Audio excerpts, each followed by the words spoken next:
America के double standards को expose करना इट्स सुपर इजी, लाइक 2 जमा 2 4। अमेरिका खुद जो है रशिया से सामान लेता है, यूरेनियम लेता है और बाकी बहुत कुछ लेता है। अपने ट्रेड को कभी हाईलाइट नहीं करता, लेकिन दूसरे देशों को ये कहता है कि रशिया से you will not buy anything. जैसे इंडिया को बोला कि भाई आप ऑयल नहीं खरीदो रशिया से, किससे खरीदें फिर बताइए? क्या अमेरिका की फेवरेट कंपनी से खरीदें? फेवरेट कंट्रीज से खरीदें? कंपनीज छोड़ो, कंट्रीज पे ही आ जाइए। तो जो कंट्रीज हैं उनमें अमेरिका कहता है कि अभी उसने जो किया कि वहां पे पाकिस्तान के अंदर जो है वो तेल निकालेंगे और इन फ्यूचर हो सकता है इंडिया को तेल जो है पाकिस्तान से लेना है। अब आप सोचिए, इंडिया को वो कह रहा है कि अपने दुश्मन देश से जो है वो तेल लीजिए।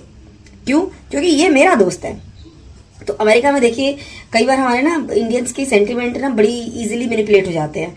हम लोग बड़े ना इमोशनली फूल्स हैं इंडियंस, बुरा मत मानिएगा पर ये सच है।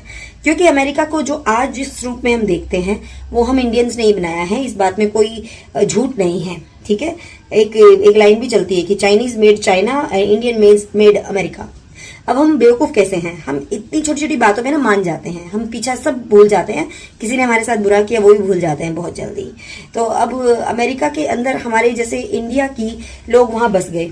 अब उसके बाद क्या होता है, वो 1 जनरेशन 2 जनरेशन जैसे ही पार करे हम तो उनसे जुड़े रहते हैं, अरे वो इंडिया के हैं।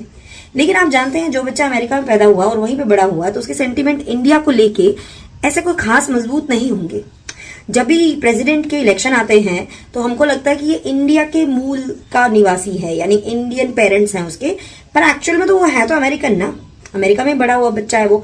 अब वहां पे चाहे वो नागरिक बन गया, अब वो वहां पे प्रेसिडेंट या किसी पोस्ट के लिए जो है वो उम्मीदवार बन गया, तो ऐसे में क्या होगा?